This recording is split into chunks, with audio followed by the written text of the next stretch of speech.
पता होने चाहिए। जैसे कि आपने देखा होगा कि इंडिया का जो मैप है ना, आपको पता है यहाँ पे 8 डिग्री चैनल इसको क्रॉस करता है ना?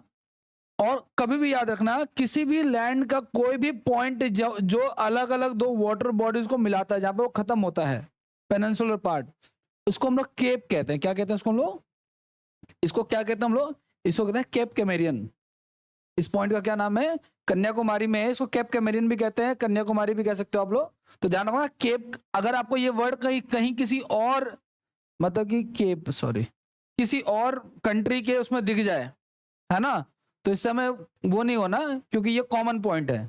जैसे डेल्टा वर्ड जोड़ी जोड़ी कि इंडिया के लिए ही बना हुआ है, वर्ल्ड में कहीं भी डेल्टा बनेगा वहां वो यूज होगा, उसी प्रकार से केप वर्ड भी यहाँ पे यूज होगा। तो इस जगह को हम लोग केप कैमेरियन भी कहते हैं, इस जगह को हम लोग कन्याकुमारी भी कहते हैं। इस जगह पे गाइस ये जो है ना, ये बहुत सारे द्वीप हैं, अभी द्वीप के बारे में हम पढ़ेंगे। द्वीप से सीजीएल 2024 में बड़ा ही इंटरेस्टिंग क्वेश्चन पूछा गया था। मन्नार की खाड़ी, और ये देखो यहाँ पे पाक जल डमरू भी है और मन्नार की खाड़ी भी है, ठीक है ना। तो यहाँ पे एक दो द्वीप हैं जो जिसको लेकर के ना डिबेट कंट्रोवर्सी चलती है बिटवीन इंडिया एंड श्रीलंका, ठीक है। आओ चलो देखो,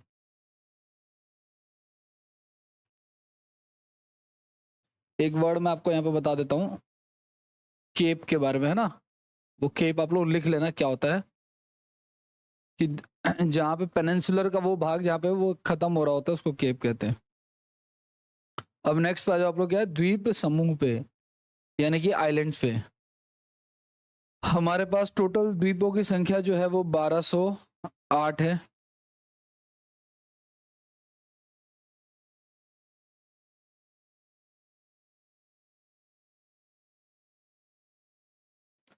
अब देखो, जनरली मेन द्वीप पता कहाँ कहाँ है? एक तो है अंडमान निकोबार साइड में, और एक है लक्षद्वीप साइड में, ठीक है ना। अंडमान निकोबार में और कहाँ पे है? लक्षद्वीप में है। यहाँ पे ज्यादातर है, लेकिन ऐसा नहीं कि सिर्फ इतना ही है, मैंने आपको बताया था ये कुछ, जैसे श्रीहरिकोटा है, वो है, वहां से हम लोग रॉकेट वॉकेट लॉन्च करते हैं, या एक आधे और भी द्वीप हैं जो बने हुए हैं बिटवीन इंडिया एंड श्रीलंका, ठीक है ना। अब आ जाओ, देखो सुनो, तो द्वीपों को हम लोग 2 हिस्सों में बांट सकते हैं। टोटल हमारे पास 1208 द्वीप है। इसमें ज्यादातर हिस्सा किसमें है? अंडमान निकोबार द्वीप समूह में है। आप ऐसा लिख लो, हेडिंग लिख लो आप लोग, अंडमान निकोबार द्वीप समूह।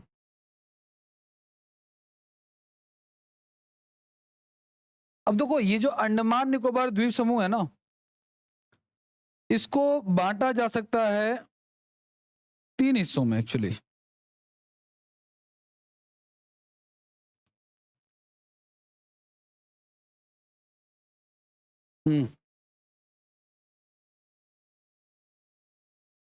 देखिए,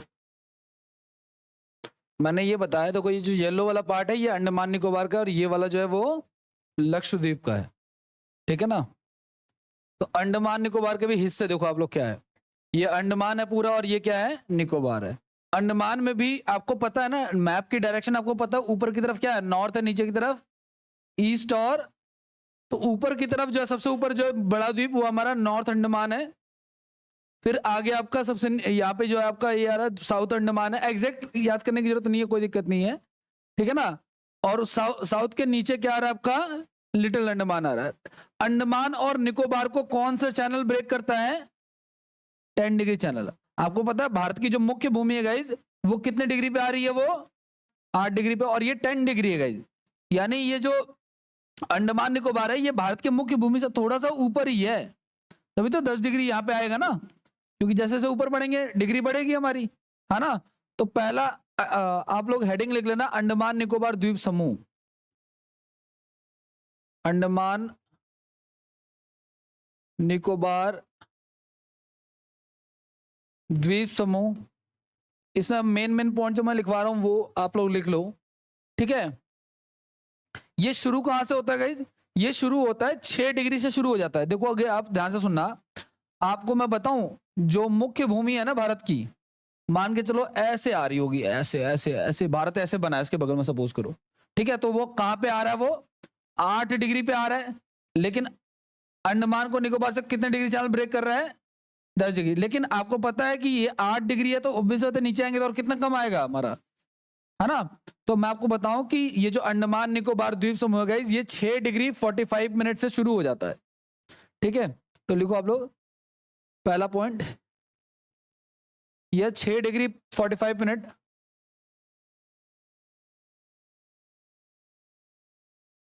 से प्रारंभ होता है। इट्स स्टार्ट्स फ्रॉम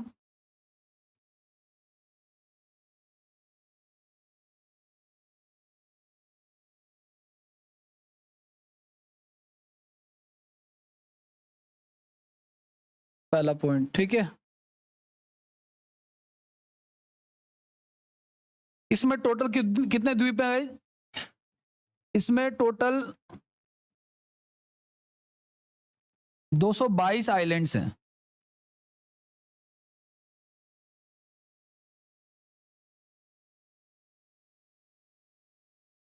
LANDs ना,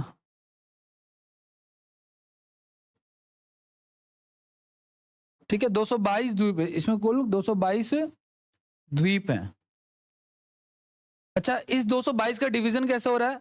तो निकोबार जो आपको दिख रहा है ना, इसमें 18 है, इसमें 18 आइलैंड्स हैं, और जो बच गया सारे के सारे वो किसमें है हमारे 220 के आसपास कह लो, या 204 के आसपास कह लो, या 202 कह लो। बीच में ना एक दो और भी हैं जिन पे जिसमें ना लोगों को जाना अलाउड नहीं है, ट्राइब्स वगैरह रहती हैं, सुप्रीम कोर्ट ने बैन कर रखा है।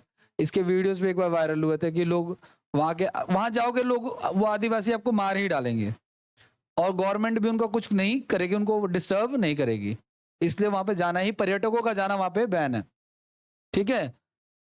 आप गए हुए ना, जितने भी गवर्नमेंट एम्प्लॉयज हैं उन सबको गवर्नमेंट पैकेज देती है घूमने का, अंडमान निकोबार द्वीप समूह, ठीक है। और आप कुछ भी दे दो, 1 लाख के आसपास का पैकेज होता है, जिसमें आप कैसे भी जा सकते हो। अगर आप डी ग्रुप में भी हो ना तो भी आपको मिलेगा, मतलब कि अगर आप MTS भी लगे हो तो भी आपको मिलेगा वो पैकेज, ठीक है। और अगर गलती से ASO बन गए फिर तो क्या ही कहने, ठीक है ना। लिख लो आप लोग, इसमें कुल 222 समूह हैं, जिसमें से 18 जो है वो निकोबार में है, निकोबार में है, और 202 जो है वो किस में है, अंडमान में है।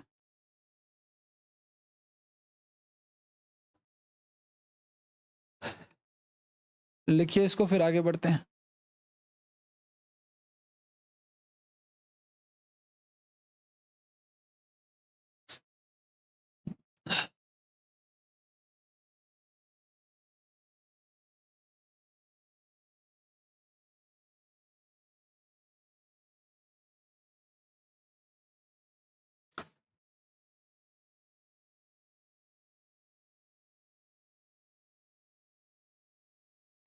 अब किस द्वीप, अंडमान निकोबार की कैपिटल क्या है?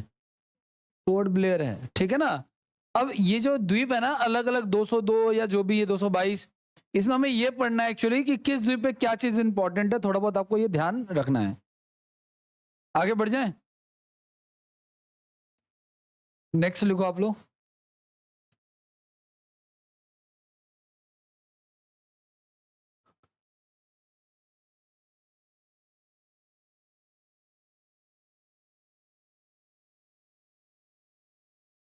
यार ये मुझे क्रॉप करना नहीं आता क्या, क्या सीन है ये?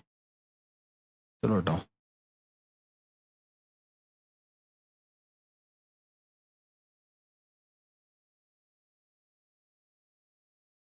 ध्यान से देखना आप लोग, हम लोग बात करें सबसे पहले गाइस उत्तरी अंडमान की, या एक काम कर लेते हैं ना, सीधे सीधे मेन पॉइंट ही लिख लो। यहाँ पे गाइस ऐसा है ना, देखो सुनो, ये जो हमारा नॉर्थ अंडमान आपको दिख रहा है ये वाला हिस्सा, यहाँ पे इसकी ना सबसे ऊंची चोटी सैंडल पीक पाई जाती है। यहाँ की इस मतलब इस पूरे ग्रुप आइलैंड की सबसे ऊंची चोटी है ना, या उत्तरी अंडमान लिख लो खाली, उत्तरी अंडमान की सबसे ऊंची चोटी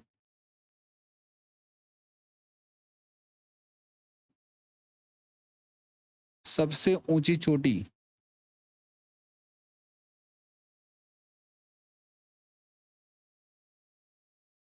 सैंडल पीक है।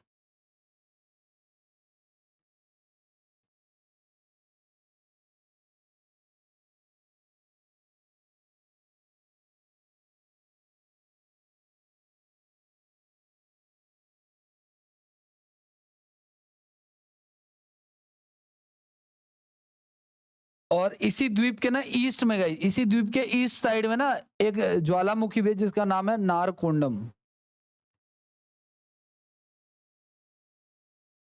नारकोंडम।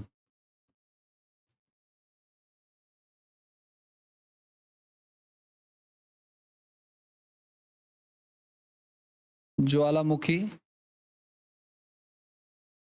ज्वालामुखी को वॉल्केनो कहते हैं। इसी द्वीप के पूर्व में, किसके? नॉर्थ अंडमान की बात हो रही है ना। Narcondam volcano is in the east of north Andaman. दूसरे पे है गाइस हमारा मध्य अंडमान। ये हम बात करते हैं नॉर्थ अंडमान की।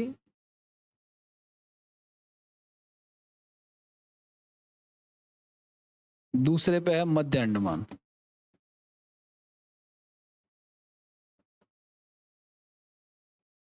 या मिडिल अंडमान, ठीक है। आपसे कोई पूछे क्या इंडिया में एक्टिव वॉल्केनो पाए जाते हैं, तो आप कहोगे हाँ, इंडिया में एक्टिव वॉल्केनो पाया जाता है। एक एक्टिव वॉल्केनो जो इसी इसी मिडिल अंडमान में है ना, उसका नाम बैरन है। इसका क्या नाम है? बैरन वॉल्केनो है, जो कि यहाँ पे पाया जाता है, जो कि एक्टिव भी है, ठीक है। तो लिख लो आप इसमें पहला पॉइंट। इसके ईस्ट में, इसके पूर्व यानी कि ईस्ट में बैरन नामक सक्रिय ज्वालामुखी, बैरन नामक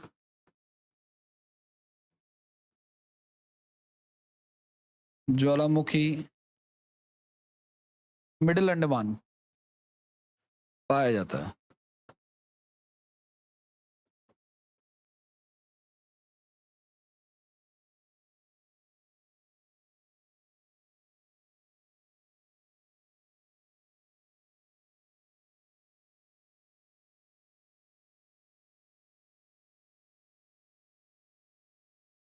क्या ध्यान रखना, ये पूरे अंडमान निकोबार का सबसे बड़ा द्वीप है, ठीक है ना।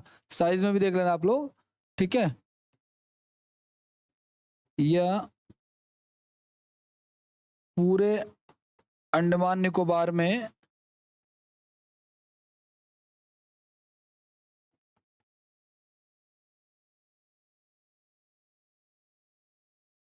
सबसे बड़ा द्वीप है, सबसे बड़ा द्वीप है।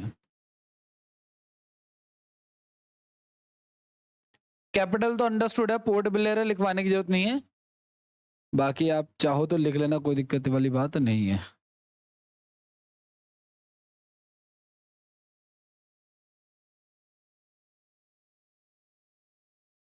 आगे बढ़े, हो गया।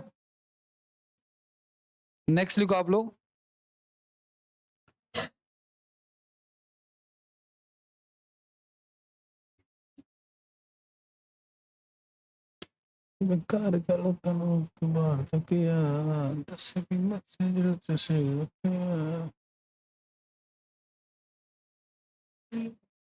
आगे की बात करते हैं। नेक्स्ट लिखो 10 degree channel. 10 degree channel, guys ये जो डिग्री है ना, इनको चैनल्स भी कहा जाता है, ठीक है। तो 10 डिग्री चैनल जो है वो क्या करता है, अंडमान को निकोबार से अलग करता है, ठीक है। या तो यूं मिलेगा आपको, अंडमान को निकोबार से अलग करता है, या आप ये देखो कि ना एक्चुअली ये जो लिटिल अंडमान है ना, यहाँ पे जो द्वीप है ना, इसको कहते हैं कार निकोबार कहते हैं इसको। तो आप ऐसा भी कह सकते हो कि लिटिल अंडमान को कार निकोबार से अलग कर सकता है, ये भी हो सकता है। ध्यान सुना, जब आपने पढ़ा था, याद करो फर्स्ट क्लास में, मैंने कहा था भारत की लोकेशन कहाँ है, मैंने आपको बताया था कि नॉर्थ ईस्ट में, लेकिन ऑप्शन में नॉर्थ ईस्ट नहीं था, ऑप्शन में था नॉर्थ था। तो वो डिपेंड करता है, मोटे मोटे तौर पर पूछेगा तो अंडमान को निकोबार से अलग करता है क्या, 10 डिग्री चैनल। अगर डिटेल में जाएगा तो लिटिल अंडमान को कार निकोबार से अलग करता है, ठीक है। जो द्वीप है उसका नाम दे रखा है उन्होंने। अब इसको भी ना इन्होंने 3 हिस्सों में बांटा हुआ है एक्चुअली। ये जो हमारा है ना, कार निकोबार है, ग्रेट निकोबार है, और एक आपका इंदिरा पॉइंट है, ठीक है ना। लिटिल निकोबार भी बोलते हैं इसको, इंदिरा पॉइंट को ना लिटिल निकोबार भी बोलते हैं, लिटिल, ग्रेट और कार, ठीक है, इस प्रकार से। ध्यान से सुनना, कोई आपसे पूछेगा कि भारत का सबसे दक्षिणतम बिंदु, सबसे सदर्न पॉइंट क्या है, तो देखो जो हमारा मेन लैंड है, यानी कि जो हमारी मुख्य भूमि है, उस वहां पे तो क्या है आपका कैप कैमेरियन, अभी बताया था मैंने आपको कैप कैमेरियन क्या होता है, जो किसी भी पेनिनसुलर पार्ट का वो पॉइंट जहां से दो अलग अलग चीजों को जोड़ रहे हैं हम लोग, है ना। किसको जोड़ रहे हैं, ईस्टर्न घाट को हम लोग वेस्टर्न घाट से जोड़ रहे हैं, इसलिए जो को कैप कैमेरियन कहते हैं, या आप उसको कन्याकुमारी भी कह सकते हो। तो भारत की मुख्य भूमि क्या है, कन्याकुमारी। लेकिन अगर आपसे ना दे आपको, तो यूं देगा, भारत तो इससे पहले भी शुरू हो जा रहा है। आपको मैंने बताया भारत का नक्शा जो है गाइस, वो कुछ कुछ ऐसा है। ये हमारा 8 डिग्री चैनल है, ये हमारा क्या है 10 डिग्री चैनल, और ये अंडमान निकोबार तो कहां से शुरू हो जा रहा है, 6 डिग्री से शुरू हो जा रहा है। इसका मतलब मुख्य भूमि यहां तक नहीं है, मुख्य भूमि यहां से है, लेकिन हमारा एक्चुअल कहां से शुरुआत हो रही है, थोड़ी और आगे से हो रही है। तो ये जो है हमारा इंदिरा पॉइंट जो है, ये हमारा मेन लैंड है। याद करो जब हमने भारत का विस्तार पढ़ा था, तो हमने इंदिरा पॉइंट पढ़ा था, इंदिरा कोल पढ़ा था। जम्मू कश्मीर में इंदिरा कोल है ना। उधर हमने गौर माता पढ़ा था, उधर हमने क्या पढ़ा था, किबिथु, है ना, जो अरुणाचल प्रदेश में है, ठीक है। तो इंदिरा पॉइंट है, ये डूब चुका है उसमें, किसमें, सुनामी जो आई थी 2006 में, ठीक है। तो लिख लो आप लोग, भारत का सबसे दक्षिणतम बिंदु, भारत का सबसे दक्षिणतम बिंदु, सदर्न पॉइंट,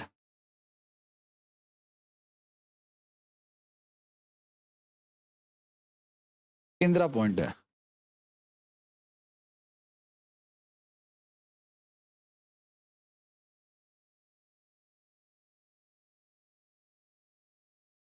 पॉइंट ना,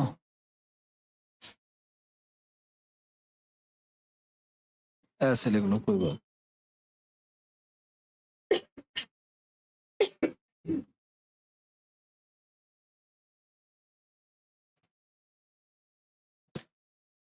इंदिरा पॉइंट के और भी कई नाम है गई, इसको पर्सियन पॉइंट, पिगलिमियम पॉइंट कहते हैं। ये हमारा सदर्न पॉइंट है। आगे बढ़े, चलो आ जाओ भाई। नेक्स्ट लिखो आप लोग लक्षद्वीप समूह, इधर वाले पे आ जाओ। नेक्स्ट लिखो आप लोग लक्षद्वीप समूह। इसकी कैपिटल क्या है, इसकी कैपिटल कावरती है।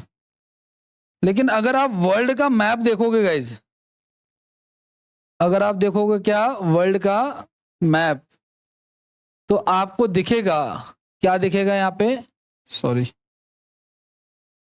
आपको यहाँ पे देखेगा इंडिया, जो कि ये रहा, और यहाँ पे लक्षद्वीप, और यहाँ पे एक और देश है जिसका नाम क्या है, मालदीव, है ना। मालदीव से हमारे अब रिश्ते सुधर रहे हैं वापस से, अभी बीच में खराब हो गए थे, है ना।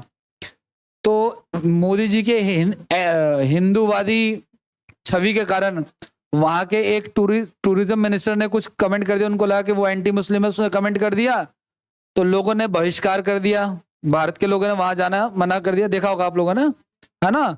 तो इसके कारण से अब यहाँ की पूरी इकोनॉमी भारत के उससे चलती है। जो यहाँ शादियां होती हैं उसके बाद लोग जो घूमने जाते हैं, तो ज्यादातर अर्थव्यवस्था ये, और ये इंडोनेशिया, थाईलैंड, ये चलता ही इसी की वजह से, ठीक है ना, कि लोग यहाँ पे सस्ते में जाते हैं, ठीक है ना। और यहाँ पे करेंसी सस्ती है, हमें इजिली एक्सेस मिल जाता है, और प्लस में वीजा वगैरह फ्री है, वीजा के ज्यादा पैसे नहीं लगते, है ना। वीजा का पैसा अलग देना पड़ता है, अगर आपको यूएस जाना पड़ेगा तो आपको उसका कॉस्ट चुकानी पड़ेगी, ठीक है। और वीजा देना उस कंट्री के ऊपर डिपेंड करता है। मान के चलो आप कोई ऐसे व्यक्ति हो जो कि सही नहीं है उनकी इकोनॉमी के लिए, आपको वीजा नहीं मिलेगा, ठीक है ना, ये चीज है। तो मालदीव्स और इसका भी आपस में वो है। अब आगे पढ़ते हैं, देखो ध्यान सुनना। लक्षद्वीप की अगर मैं बात करूंगा इस कैपिटल की, इनकी राजधानी क्या है, तो इनकी राजधानी क्या है, कावरती है।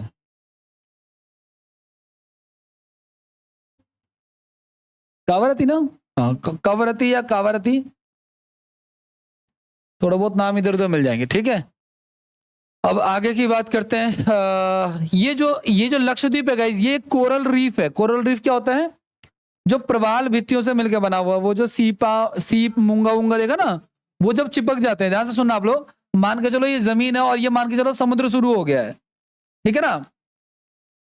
अब मान के चलो वो जो प्रवाल भित्तियां होती हैं गाइस, वो आपस में अगर चिपक जाती हैं और चिपकने के कारण अगर वो पानी से बाहर आ जाती हैं तो वहां पे जो आइलैंड का फॉर्मेशन होता है वो होता है, ठीक है ना, कोरल रीफ से बना हुआ है। ठीक है, तो लिख लो आप लोग, यह एक प्रवाल भित्ति यानी कोरल रीफ आइलैंड है।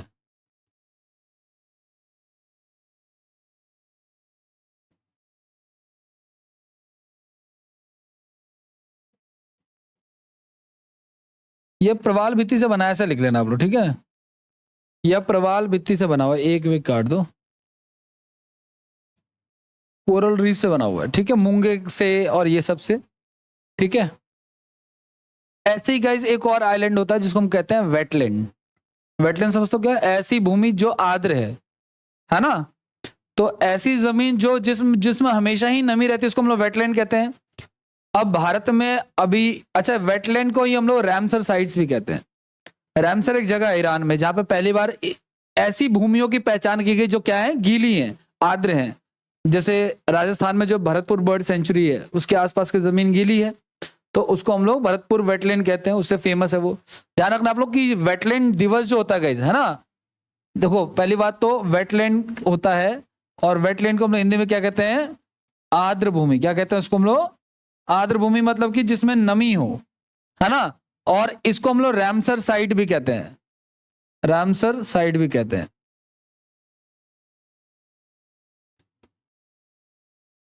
अब कोई आपसे पूछे क्या होता है, तो ऐसी जमीन जिसमें पानी या नमी हो उसको कहते हैं हम लोग। दूसरी बात गाइस याद रखना, रामसर साइट डे हम लोग मनाते हैं कब? 2 फरवरी को, ठीक है ना, चॉकलेट दे के एक हफ्ते पहले, ठीक है, 2 फरवरी को मनाते हैं हम लोग रामसर। याद रखना आपको। तो रामसर जगह क्या चीज है रामसर साइट? तो रामसर साइट ईरान में एक जगह है जहां पे पहली बार इसका कन्वेंशन हुआ था 1970 शायद 2 में हुआ था मेरे हिसाब से, ठीक है। उसके बाद से हमने दुनिया भर में आइडेंटिफाई किया। अब आपको पता कि आजादी के अमृत महोत्सव चल रहे थे 75, है ना, तो हमने फटाफट गवर्नमेंट ने 75, भारत में रामसर साइट ज्यादा नहीं थे लेकिन जो 75 हमारे ये वो चल रहे थे अमृत महोत्सव, उसके चक्कर में गवर्नमेंट ने फटाफट ढूंढने चालू किए और अब तो हमारे पास 80 प्लस समथिंग रामसर साइट्स हैं फिलहाल। वो हम पढ़ेंगे आगे जब हम लोग पढ़ेंगे, ज्योग्राफी का ही पार्ट है वैसे वो, ठीक है। तो ये आपको ध्यान रखना है। तो कोरल रीफ अलग है और रामसर साइट्स अलग है, ठीक है। आगे की बात करते हैं। ये कितने द्वीप समूह, कितने आइलैंड्स है इसमें टोटल? इसमें 36 आइलैंड्स है गई। इसमें कितने आइलैंड्स है? 36 द्वीप हैं, ठीक है, 36।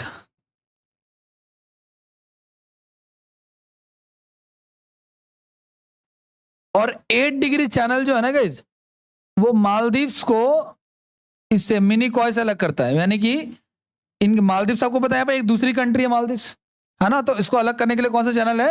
8 डिग्री, जहां से भारत शुरू हो जा रहा है, ठीक है। तो 8 डिग्री चैनल लिख लो आप लोग, 8 डिग्री चैनल।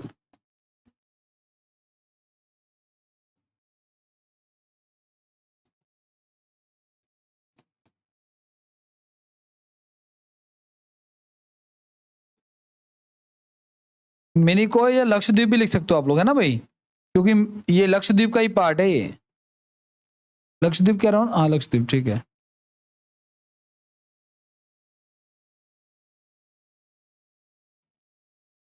को सेपरेट करता है।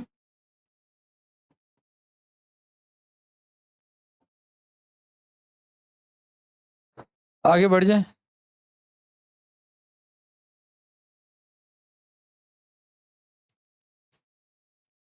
अच्छा ध्यान से सुनना, ये है मालदीव्स, ये है मिनिकॉय और ये है कावारती, है ना।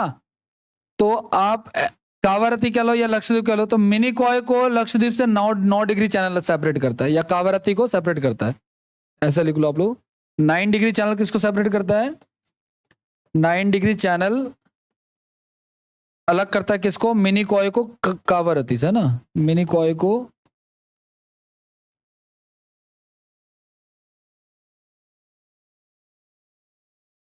देखो दुनिया में और भी चैनल्स हैं, वो भी हमें पढ़ने हैं, लेकिन वो कहाँ पे पढ़ेंगे हम लोग? देखो ज्योग्राफी के ना 3 हिस्से हैं, वर्ल्ड ज्योग्राफी, इंडियन ज्योग्राफी और एक्सोबायोलॉजी जो अंतरिक्ष विज्ञान है वो, जिसमें वो ग्रहों के बारे में हम लोग पढ़ेंगे। ठीक है, उन ग्रहों का हमारे ग्रहों पर क्या असर होता है वो भी पढ़ लेंगे थोड़ा सा। ठीक है, आगे बढ़ जाएं। तो ये हमारे मेन थे, अब आगे की बात करते हैं। लिखिए सबने। नेक्स्ट लिखो अब, एक आधे ऐसे द्वीप लिखो आप लोग जो कि इस कैटेगरी में नहीं आते लेकिन फिर भी हैं। जैसे कि एक है गंगा सागर द्वीप, एक है गंगा सागर द्वीप। हाँ, नाम से ही पता चल रहा होगा आपको।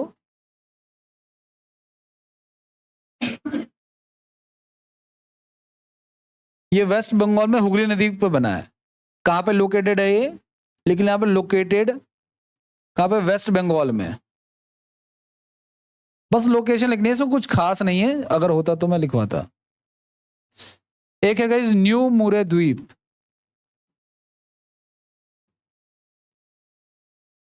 न्यू मुरे द्वीप,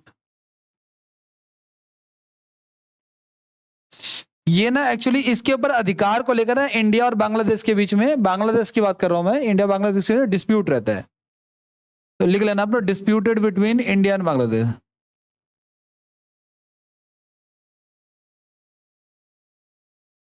इंडिया एंड बांग्लादेश।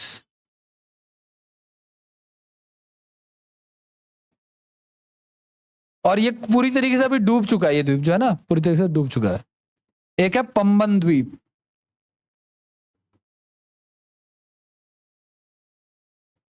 ये कहां पे? ये मन्नार की खाड़ी में है गाइस। ये क्वेश्चन आया था अभी सीजल में। ये कहां पे है? मन्नार की खाड़ी में। और मन्नार की खाड़ी कहां पे है?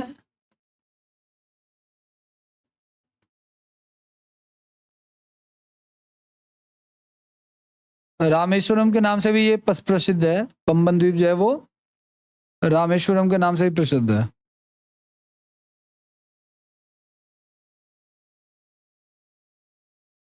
नेक्स्ट लिखो आप लोग, श्री हरिकोटा। बातें नहीं करो, ये तो काफी पॉपुलर है श्री हरिकोटा। आंध्र प्रदेश में है ये, है ना। और सतीश धवन उपग्रह प्रक्षेपण केंद्र है ना, यहाँ पे लोकेटेड है। ठीक है, आंध्र प्रदेश में ये। ठीक है, इस पर क्या बना हुआ है? इस पर सतीश धवन उपग्रह प्रक्षेपण केंद्र है। हम यहां से सैटेलाइट छोड़ते हैं, रॉकेट लॉन्च नहीं करते हैं। ठीक है ना, रॉकेट लॉन्च के लिए हमारे पास अलग द्वीप है। यहां से सिर्फ सैटेलाइट जो जितने भी चंद्रयान वगैरह वो सब छोड़ते हैं, वो सब भेजे जाते हैं। ठीक है,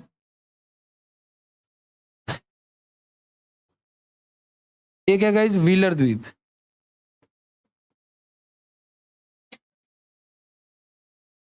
इसका नाम चेंज कर दिया गया है, इसका नाम है, न्यू नेम क्या है इसका? हाँ जी, इसका नाम है अब्दुल कलाम द्वीप, नाम है इसका।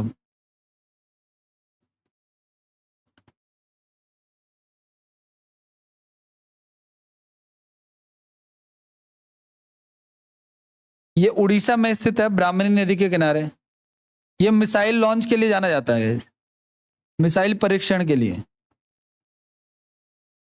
मिसाइल टेस्टिंग के लिए।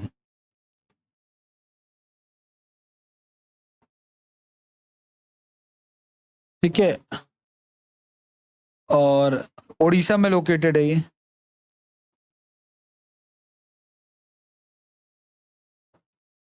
बातें नहीं करो।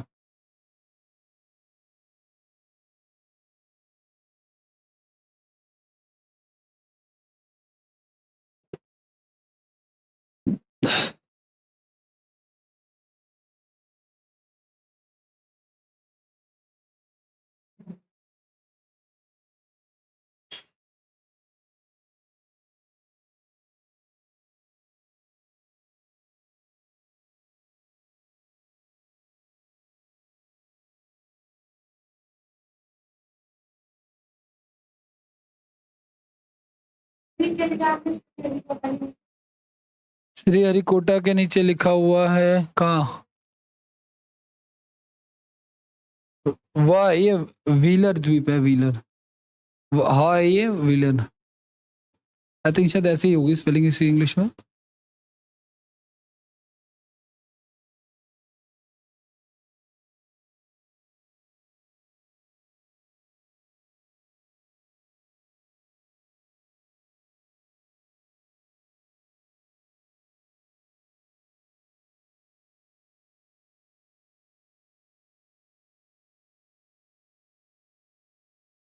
आगे बढ़े, नेक्स्ट।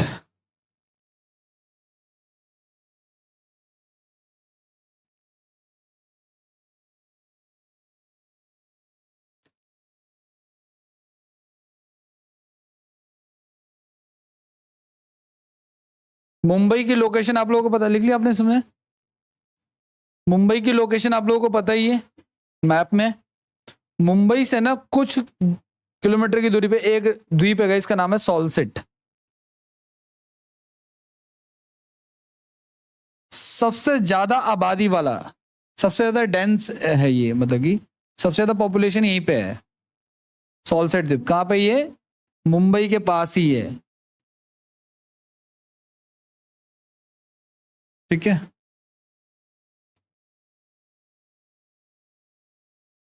आपको पता है टापुओं का राज्य जो है ना मुंबई कहते हैं। मुंबई आप में से कोई गया हुआ है? नहीं।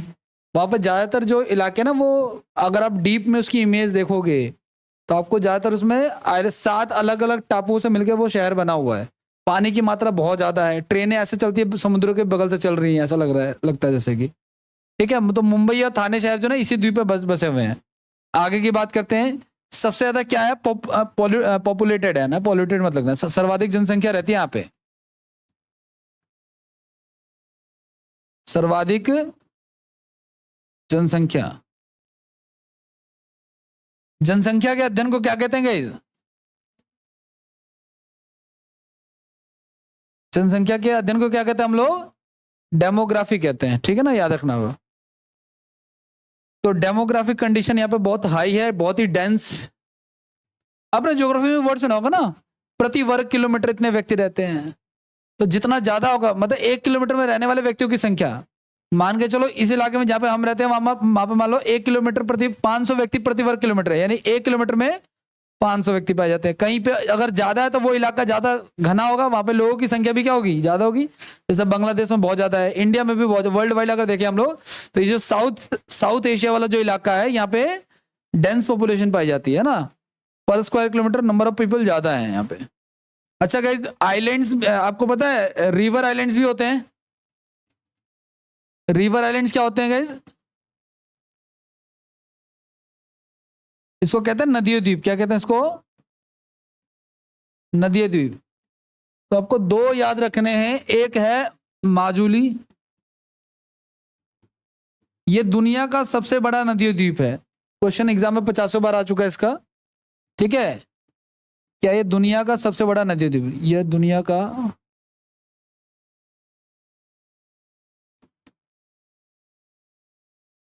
सबसे बड़ा, मतलब रिवर आइलैंड है। कहां पे ये? असम में लोकेटेड है। ठीक है, ब्रह्मपुत्र रिवर पे।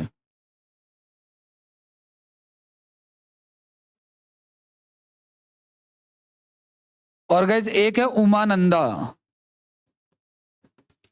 ये भी रिवर आइलैंड है, दुनिया का सबसे छोटा, दुनिया का सबसे छोटा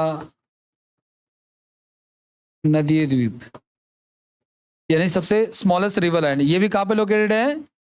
ये भी लोकेटेड है कहां पे? सेम असम में ही, ब्रह्मपुत्र नदी पे। यानी कि दुनिया का सबसे बड़ा नदी द्वीप भी हमारे पास, सबसे छोटा भी हमारे पास। ठीक है।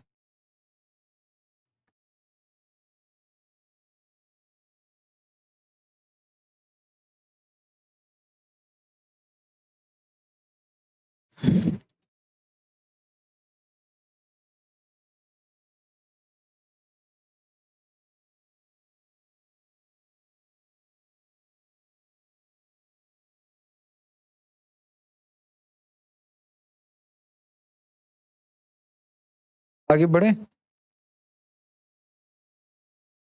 जो लोग बड़े बड़े प्रोफेसर होते हैं ना ज्योग्राफी के, जिनको ज्योग्राफी में एक्चुअल इंटरेस्ट होता है, हम तो कंपटीशन का पढ़ा रहे हैं, हम असली वाले नहीं हैं, हम फर्जी वाले हैं, ठीक है ना। हाँ मैं खुल के कहता हूँ, और जितने भी एसएससी पढ़ा है सबके सब फर्जी वाले हैं, ठीक है ना। क्यों फर्जी वाले हैं? ये वही पढ़ा रहे हैं जो पहले से पढ़ाया जा चुका है, कुछ नया नहीं पढ़ा रहे, और कुछ नया पढ़ाते भी नहीं है जब तक एग्जाम में कुछ नया ना पूछा जाए। अगर एग्जाम में कुछ नया पूछ लिया फिर तो वो पढ़ाएंगे, नहीं तो नहीं पढ़ाएंगे, वो वैसे ही चलता रहेगा जैसे आप पढ़ रहे हो वही पढ़ा रहा हूँ। इसलिए एसएससी के टीचरों को टीचर समझो आप लोग, कोई दिक्कत नहीं है, लेकिन ऐसा नहीं है कि वो रिसर्च लेवल पे ऐसा कुछ कर रहे हैं या वो डेडिकेटेड है सब्जेक्ट के लिए बहुत ज्यादा कि वो कुछ भी कर रहे हैं, ऐसा नहीं है। लेकिन एक्चुअली ज्योग्राफी का जो प्रोफेसर होगा वो माउंट किलिमंजारो देखने के लिए अफ्रीका भी चला जाएगा, उसको कोई फर्क नहीं पड़ता, वो इंटरेस्टेड है एक्चुअली, तो वो देखने के लिए जाएगा अगर वो इंटरेस्टेड होगा, तो ये फर्क होता है। आगे बढ़े। अब लिखो आप लोग गाइस, देखो सुनो, आप लोग नेक्स्ट हेडिंग लिखो आप लोग, भारत का अपवाह तंत्र। द्वीप के बारे में हम लोग कर लिया, भारत का अपवाह तंत्र यानी कि river system of Indian river system. इससे भी क्वेश्चन सबसे ज्यादा पूछे जाते हैं, भारत का अपवाह तंत्र।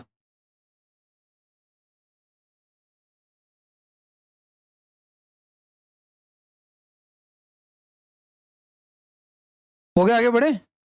तुमने वो बदल लिया क्या अपना लैंग्वेज, मिक्स वेज बना दिया, सही है, नहीं लिखा था।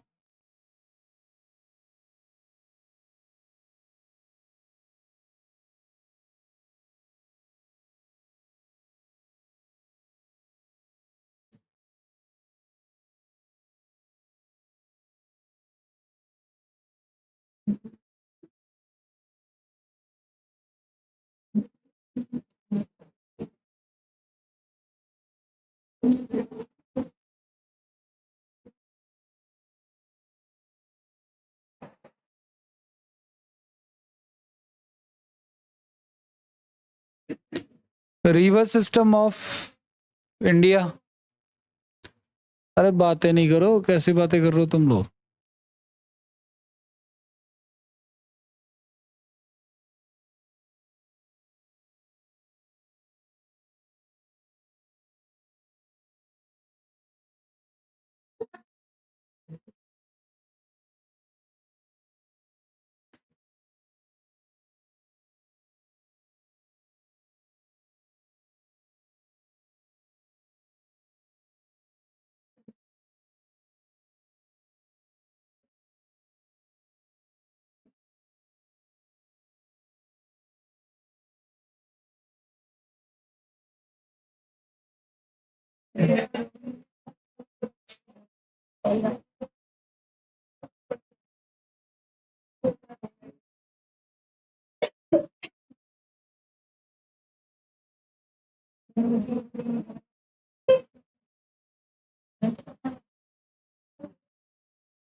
ध्यान देना आप लोग प्लीज।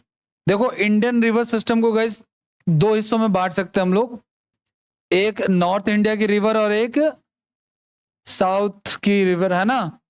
अब नॉर्थ के तीन हिस्से मेन है, एक है आपका इंडस रिवर सिस्टम जिसको कहते हैं सिंधु घाटी सभ्यता, नहीं सिंधु नदी, है ना, या सिंधु अपवाह तंत्र भी कह सकते हैं।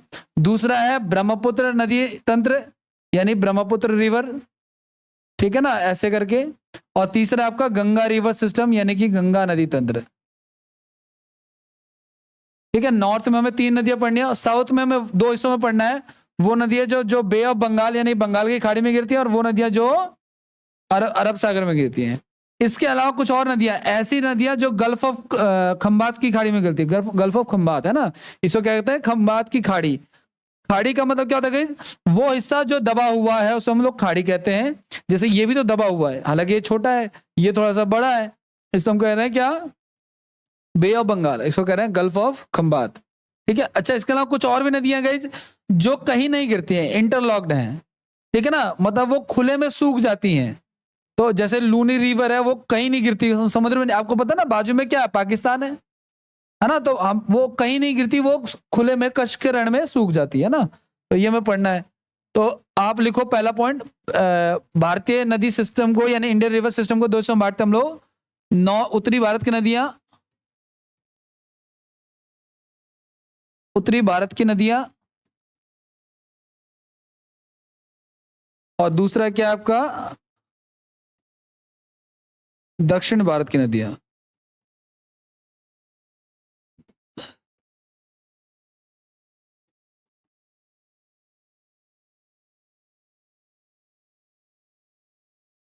रिवर्स ऑफ नॉर्थ इंडिया,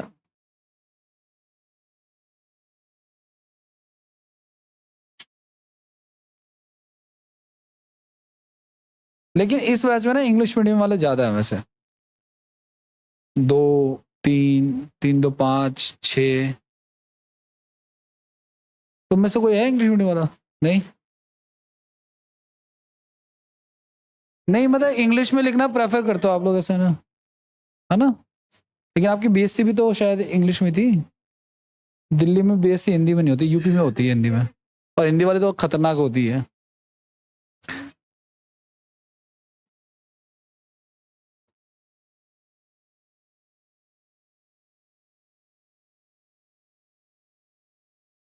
आगे बढ़े, ये बड़ा पढ़ा लिखा भी बैच है। कोई बीएससी है, कोई बीटेक है, कोई ज्योग्राफी ऑनर्स है, कोई कॉमर्स वाले बैठे हुए हैं, है ना, इलाइट क्लास के साथ बैठा हूं मैं। आगे बढ़ जाए। वैरायटी नहीं, पढ़े लिखे लोग, ठीक है। और सही है, देखो लोग पूछते हैं ना सर बीए लेके क्या करोगे, साइंस से। देखो आप 10th क्लास में जब बच्चे अपना सब्जेक्ट चूज करते हैं ना, आर्ट्स कॉमर्स साइंस, तो वो डरते हैं साइंस पास होगी, उनके दिमाग में पहले तो ये बैठा हुआ है कि साइंस पास होगी नहीं और साइंस ले ली तूने। सबसे बड़े आजकल के बच्चों की तो इतनी गंदी मेंटालिटी हो चुकी है, हमारे पास आते हैं ना ट्यूशन में, साइंस कौन पढ़ेगा, आर्ट से लेंगे दीदी हम।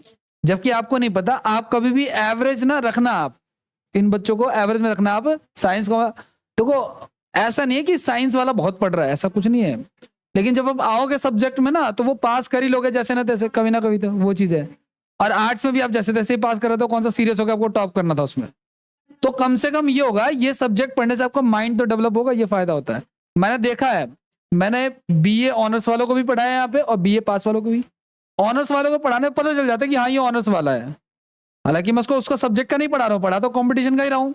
लेकिन ऑनर्स वाले में मैंने ये देखा है कि उसकी लिखने की कैपेसिटी, उसको बोलने से पहले वो समझ जाने की उसकी क्षमता, ये सारी क्षमताएं उसके अंदर होती हैं ऑनर्स वाले में, क्योंकि उनको एग्जाम में इतना लिखना ही पड़ता है, 10-10 पेज लिखेंगे तो उनको 2-2 नंबर मिलते हैं। आगे बढ़ जाए भाई, हो गया। वरना नॉर्मली तो दोनों डिग्रियां ही देखा जाए तो क्या फर्क है ना, 12वीं भी हो ही जाएगी बीए में भी और बीएससी में भी, है ना, ग्रेजुएशन भी हो जाएगी बीए पास में भी बीए ऑनर्स में भी। लेकिन जो हमारी कैपेसिटी को बिल्ड करेगा, आगे इंक्रीज करेगा, उस वो चूज करना ज्यादा सही रहता है। आगे बढ़ जाए। मैं लेना चाहता था साइंस, लेकर मेरे घर वालों को मुझे भरोसा नहीं था, मुझे तो था। तो हमारे घर में वैसे भी ना कॉमर्स कॉमर्स चलता रहता है, जितने लोग हैं ना कॉमर्स ही है। मेरे फादर कॉमर्स से थे, मेरे बड़ा भाई भी, मैं भी। छोटे वाले ने बीएससी किया, बाद में उसने भी एमबीए कर लिया। आगे बढ़ जाए भाई, आज पढ़े। नॉर्थ इंडिया की रिवर के बारे में लिखो आप लोग, भर देना चाहिए। वैसे आपके ना उसके क्या नाम है, आपकी जो ये पीआरटी वाले जो है ना सेक्शन, अब इसमें बच्चे एक्टिव हो गए धीरे धीरे, मतलब पढ़ना चालू कर दिया। वैकेंसी कभी भी आएगी, पता नहीं कब आएगी वो चीजें। लिखो भाई, आ जाओ। उत्तर भारत की नदियां, उत्तर भारत की नदियां,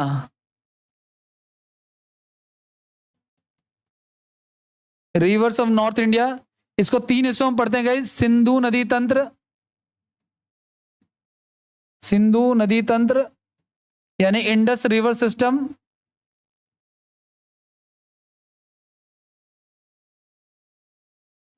Indian river system, Indus river system sorry. दूसरा आपका गंगा नदी तंत्र,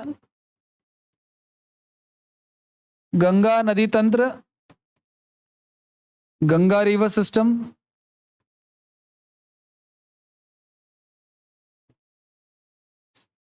और तीसरा है आपका ये ब्रह्मपुत्र।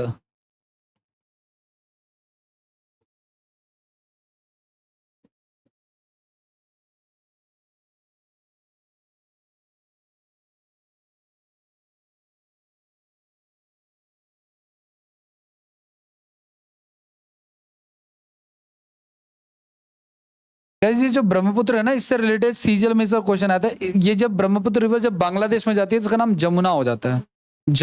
यमुना नहीं, जमुना, ठीक है ना। जमुना से रिलेटेड एक और क्वेश्चन आता है एग्जाम में, जमुनापुरी क्या है?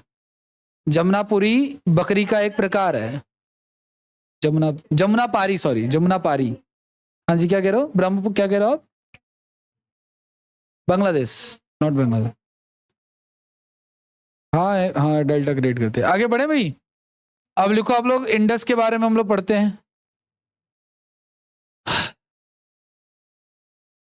अगर सीजीएल में ये क्वेश्चन इस बार आया था कि ब्रह्मपुत्र का बांग्लादेश में क्या नाम है, तो जाहिर सी बात है ऐसा नहीं हो सकता कि जो 29 शिफ्टों में जो पेपर हुआ है उसमें 30 शिफ्टों में जो पेपर हुआ है उसमें सिर्फ क्या नाम है एक ही क्वेश्चन रिवर का आया हो, ऐसा नहीं होगा। अलग अलग शिफ्ट में फिर अलग अलग क्वेश्चन आए होंगे।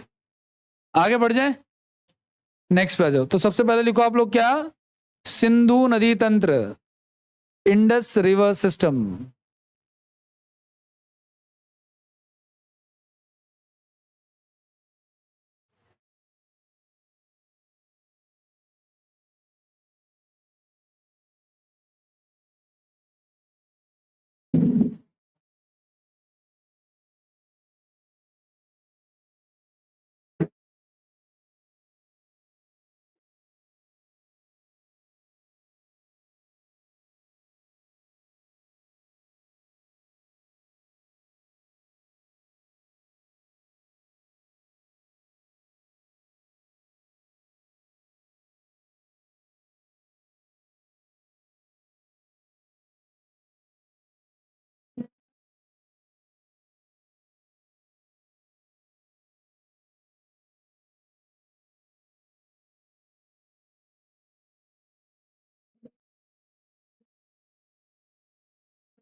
करे भाई, आ जाओ, देखो सुनो।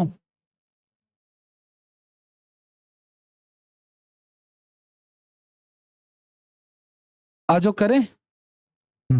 आओ देखो सुनो। सिंधु नदी जो है गाइज ये निकलती है कहां से? मानसरोवर झील से। इसके कई नाम है। ये जो ग्लेशियर जहां से निकलती है इसके कई सारे नाम है, मैं आपको भी लिखवा दूंगा, ठीक है। भारत में ये प्रवेश, ये भारत का नक्शा दिख रहा है आपको? भारत में ये प्रवेश करती है दमचौक नामक स्थान से। मतलब एंट्री कहां से होती है? दमचौक से एंट्री होती है इसकी, और ये एग्जिट कर जाती है गाइज चिल्लास के पास से ना, ये एग्जिट कर जाती है, पाकिस्तान में चली जाती है। यहां से पाकिस्तान शुरू हो जाता है, ठीक है। पाकिस्तान की जीवन रेखा कौन सी है? इंडस रिवर है, ठीक है। अब आगे की बात करते हैं। इसकी टोटल लंबाई तो बहुत ज्यादा है, मतलब ये बहुत लंबी है, लेकिन भारत में इसकी लंबाई सिर्फ 1114 किलोमीटर ही है, ठीक है। इसके अलावा गाइस ये अलग अलग दे रखा है, वो कोई दिक्कत नहीं है, लेकिन इसके अलावा ये आपको ध्यान रखना है, कुछ ऐसी नदियां हैं, इंडस, देखो इंडस ऐसे जा रही है, कुछ नदियां जो उसके लेफ्ट से मिल रही है, कुछ नदियां जो उसके राइट से मिल रही है, ठीक है ना, वो हमें पढ़ना है। तो लिखो आप लोग सिंधु नदी तंत्र।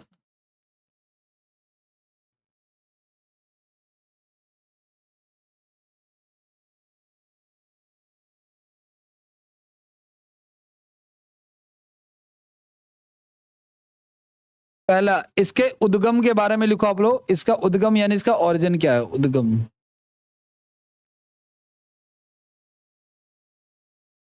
जहां से शुरू होती है, तो ये शुरू होती है क्या? मानसरोवर झील, ठीक है ना। लेकिन जो ग्लेशियर है ना भाई, बातें नहीं करूं, जो ग्लेशियर है यहाँ पे देखो एक नाम लिखा हुआ है ना, लेकिन ये नाम मैंने कहा ना अलग अलग बुक्स में आपको ये अलग अलग नाम मिलता है, कॉन्ट्राडिक्शन सा इस पे कुछ इस। लेकिन सीबीएसई में जो नाम चलता है वो चलता है चेमा युंगडुंग ग्लेशियर। एनसीईआरटी में जो नाम है ना वो कुछ ऐसा ही है, तो आपको यही फॉलो करना है, ठीक है। हाँ हाँ, और भी बहुत सारे हैं। कैलाश पर्वत के आसपास इसका निर्माण होता है, ठीक है, मानसरोवर के पास से, ठीक है, मानसरोवर के पास से इसका निर्माण होता है। आगे की बात करते हैं। भारत में प्रवेश कहां पे करती है ये? भारत में प्रवेश यानी भारत में एंट्री कहां से होती है? तो दमचौक से होती है। दमचौक एक जगह है, हिमाचल प्रदेश, यहां से शुरू हो जाता है, वहां से, ठीक है। और भारत से बाहर कहां पे होती है? तो भारत से बाहर कहां से हो जाती है? वो चिल्लास नामक स्थान से होती है, ठीक है, मतलब यहां से वो कहां चली जाती है, पाकिस्तान में एंटर कर जाती है, ठीक है ना। इसकी टोटल लेंथ की अगर मैं बात करें गाइस, इसकी कुल लंबाई, टोटल लेंथ, कुल लंबाई जो है इसकी 2880 है, 2880 किलोमीटर। भारत गंगा से बहुत लंबी है, 600-700 किलोमीटर लंबी है। गंगा की लंबाई कितनी है, 25 बजे ने 2225 किलोमीटर, लेकिन इसकी कितनी है, 2800 है ना। लेकिन भारत में कितनी लेंथ है इसकी, बस भारत में 1140 किलोमीटर मात्र। बाकी सारा हिस्सा या तो चाइना तिब्बत में चला जाता है या फिर पाकिस्तान में चला जाता है, ठीक है। आगे की बात करते हैं गैस, इस नदी को लेकर के ना, देखो देखो सिंधु नदी की लंबाई लिखा हुआ 2880 और भारत में इसकी लंबाई लिख रखा है 1100, सब कुछ मिल जाएगा आपको इसमें। आगे की बात करते हैं, ध्यान सुनना आप लोग गैस। इंडिया और पाकिस्तान के बीच ना ट्रीटी हुई है इस नदी को लेकर के। ये जो नदी है और इसकी जो सहायक नदियां हैं, रावी, चनाब, व्यास, झेलम, जितनी भी हैं, इसमें से कुछ नदियों का पानी, टोटल देखो पंजाब की 5 नदियां और एक सिंधु नदी, टोटल कितनी हो गई, इस 6 में से 3 का पानी तो पाकिस्तान रखेगा, कितना पानी, 80%, और बाकी 3 का 80% कौन रखेगा, भारत, ठीक है। तो पहली बात, आपसे कोई पूछे सिंधु नदी समझौता, Indus river treaty, sorry,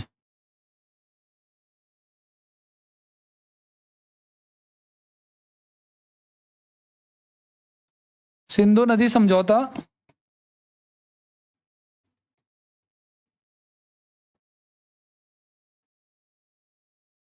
Indus river treaty कहां पे है ये, इंडिया और पाकिस्तान के बीच में, इंडिया और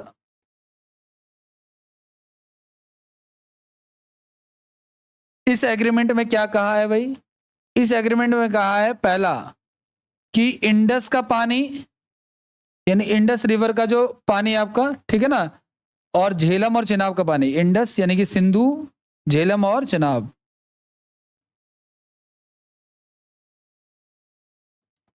सिंधु, झेलम और चिनाब का 80% पानी कौन रखेगा, पाकिस्तान रखेगा, और जो बच गया बाकी का उसको कौन रखेगा, इंडिया। रावी, सतलज, व्यास, रावी, सतलज और व्यास का पानी कौन रखेगा, 80% पानी रखेगा इंडिया। जब उरी वाला कांड हुआ था, है ना, उससे पहले तक हम अपना 80% भी यूज नहीं कर सकते थे। फिर हमारे पीएम ने कहा कि पानी और खून एक साथ नहीं बह सकते, फिर हमने इस पर डैम बनाना चालू किया, उसका यूटिलाइजेशन चालू किया, ठीक है। किसका, जो हमें मिला था हम उसको यूज नहीं कर, वो पानी भी कहां जा रहा था, ठीक है ना। तुम्हें पता है इस समय पाकिस्तान में ये हालात है कि जो पाक ऑक्यूपाइड कश्मीर वाला जो इलाका है और जो पाकिस्तान की खुद की जनता है, वो खुद सारा का सारा फेवर में बोल रही है, किसके, इंडिया के फेवर में बोल रही है कि उनका सही चल रहा है, उनके साथ मर्ज हो जाना चाहिए, इस तरह की चीजें। और मुझे तो लगता है कि थोड़ी बहुत और त्राइमाम की सिचुएशन कर देना चाहिए, पानी को पूरा ही बंद कर देना चाहिए, ठीक है ना।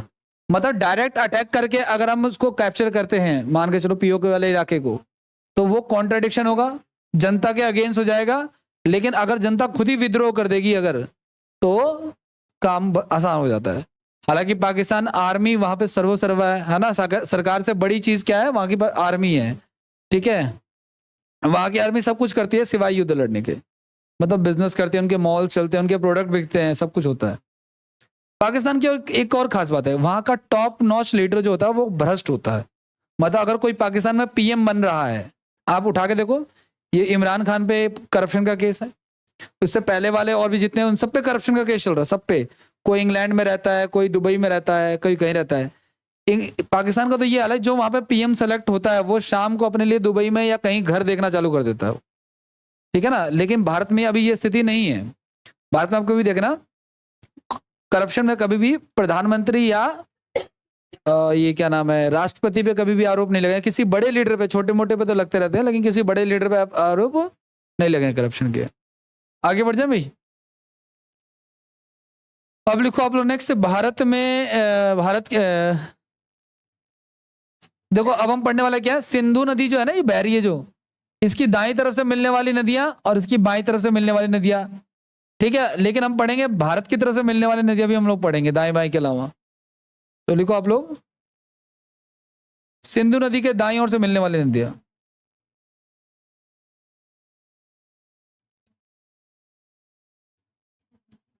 सिंधु नदी के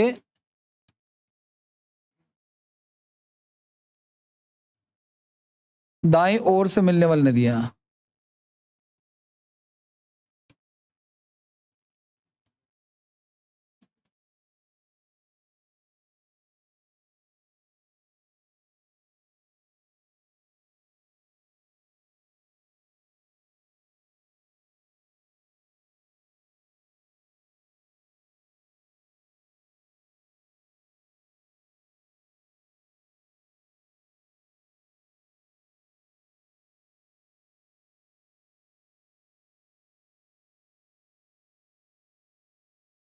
लिखो इसमें शोक है, शोक है,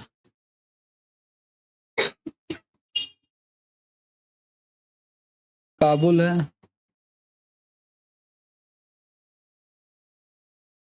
कुर्रम है,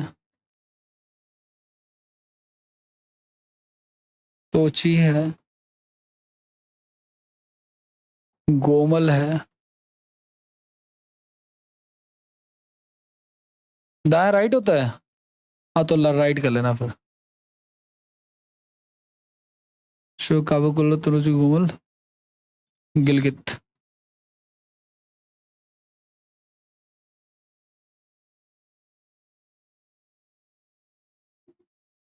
और लेफ्ट से मिलने वाली कौन कौन सी नदियां, वो भी देख लो आप लोग।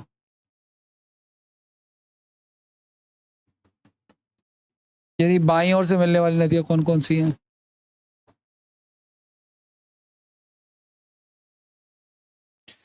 तो इसमें आता है आपका जास्कर, सोहन, स्यांग और शिगार।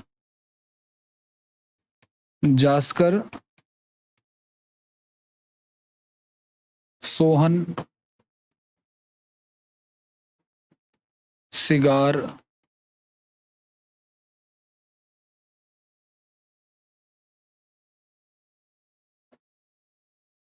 ये बाईं ओर से मिलने वाली नदियां हैं, ठीक है। और तीसरा है भारत की तरफ से मिलने वाली।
इसमें झेलम है,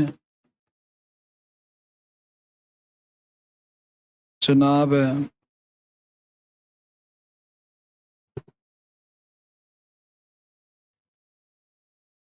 रावी है, सतलज है,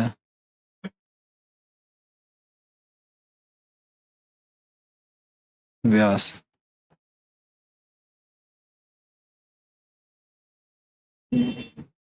ठीक है, 3 कंडीशन हो गई भाई, बातें नहीं करो। लेफ्ट से मिलने वाली नदियां, राइट से मिलने वाली नदियां और इंडिया की तरफ से मिलने वाली नदियां। लेफ्ट और राइट में पाकिस्तान की वो नदियां भी आ रही हैं जो हम नहीं जानते हैं, जिसलिए इनके नाम जो आप नए सुन रहे हो या देख रहे हो।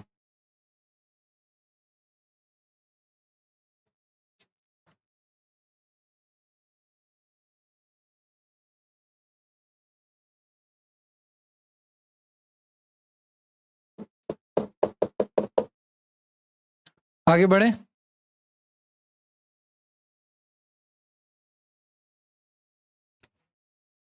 अब देखो इन नदियों पे ना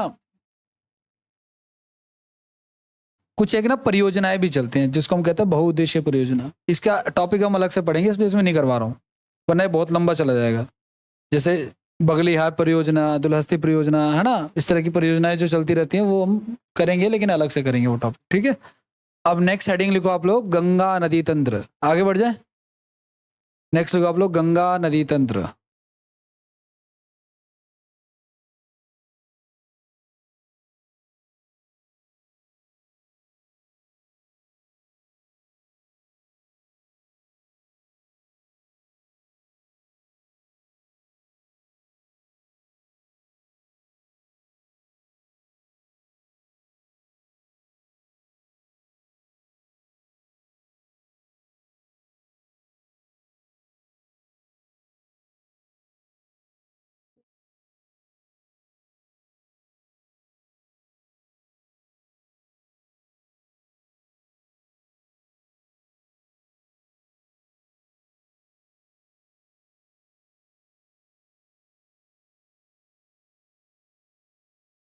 जा सकते हो, ठीक तो होने वाला है।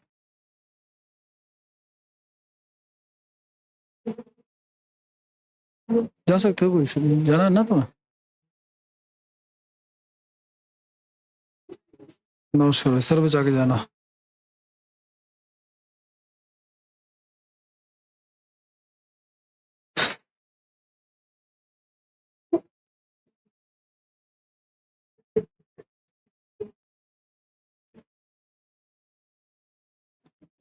गाइस ध्यान से सुनना आप लोग जरा।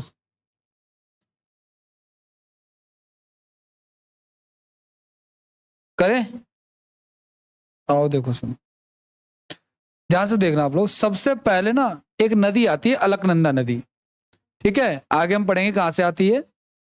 तो सबसे पहले कौन सी नदी आती है, अलकनंदा।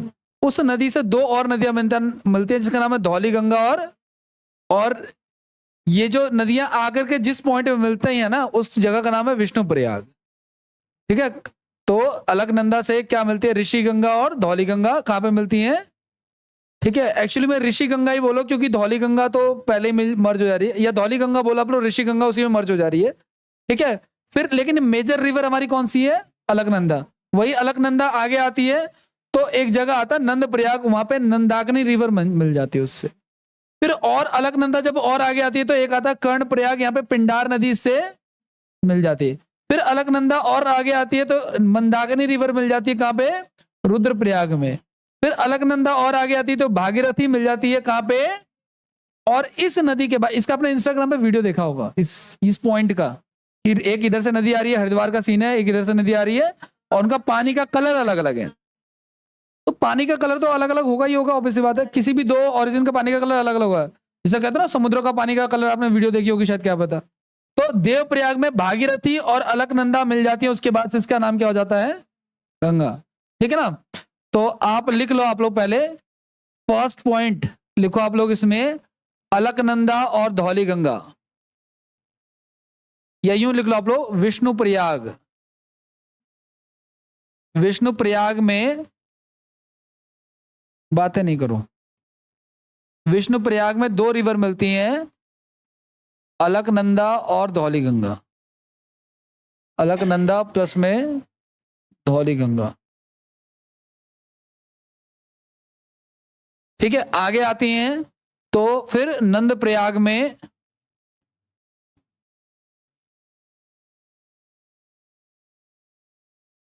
ठीक है ना, ये जो अलकनंदा है ना, ये तो सब में कॉमन है।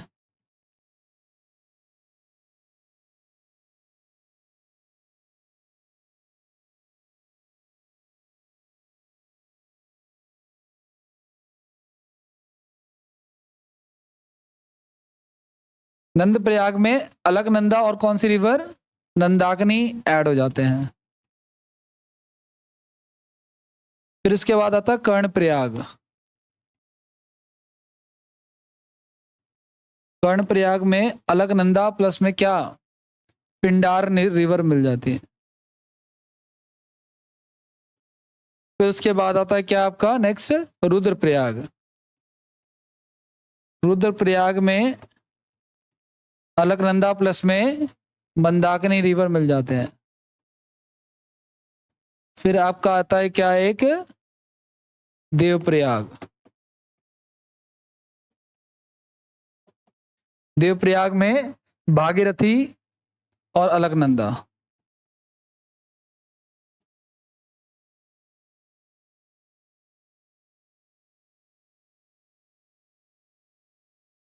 ठीक है, इसके बाद इसका नाम क्या हो जाता है, इससे पहले इसका नाम गंगा नहीं है।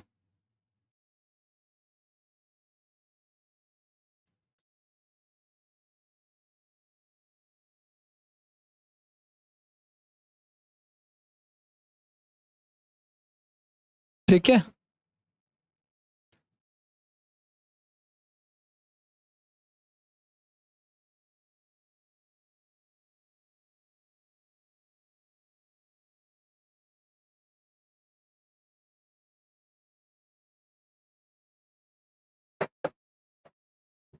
हो गया डन।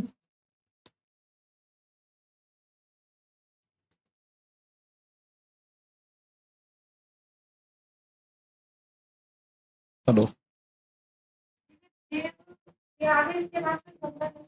हाँ, इसके बाद से गंगा रिवर शुरू हो जाती है, मतलब इसको गंगा कहना शुरू कर देते हैं, उससे पहले गंगा नहीं है। अब इसमें कई सारी चीजें हैं, जैसे भागीरथी से भील गंगा मिल रही है, या नंदा देवी नेशनल पार्क जो वो ऋषि गंगा के किनारे लोकेटेड है, उसी पॉइंट पे लोकेटेड है। और भी बहुत सारे आएंगे, टिहरी डैम के बारे में हम लोग इसी में पढ़ेंगे। ठीक है, चिपको मोमेंट इसी में रिपीट हो जाता है। हो गया, लिख लिया सबने? अब हमें देखना है गंगा के, वैसे इससे क्वेश्चन ना बहुत कम पूछा जाता है जो अभी लिखवाया ना इससे, लेकिन मैंने कहा ना क्वेश्चन पूछने की कोई सीमा नहीं है, वो कुछ भी पूछ सकते हैं आपसे, इसलिए सब कुछ पढ़ो। पीवाईक्यू उठाओगे ना आपको आइडिया लग जाएगा।